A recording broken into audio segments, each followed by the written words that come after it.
Welcome to the Tech Egg. Don't get scrambled. Enjoy the video. You start by ensuring you can reach the database and you have the right role.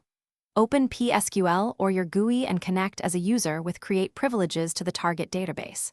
Once connected, check your current search path and roles so you know where objects will land. Now issue a create schema command as the next step. This creates a namespace for tables and functions.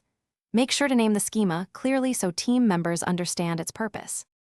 You create the schema with a single statement that sets ownership, for example. Create Schema Analytics Authorization Analytics role. Once done, create tables and types qualified by the schema name or set search path for convenience. When objects exist, grant precise permissions, grant usage on schema, then grant select/insert on tables to limit access.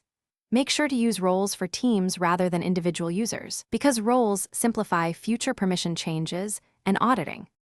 You finish by adjusting search path or always schema qualifying object names so queries hit the right schema. Once done, revoke public privileges if you need isolation. Revoke create on schema public from public. Make sure maintenance tasks like backups include the new schema. If something goes wrong, check 3 things: ownership, grant, and your current search path. Often create or access failures stem from missing privileges or an unexpected search path. Repair by granting or changing the owner accordingly. Thanks for watching. Consider subscribing if I helped unscramble your problems.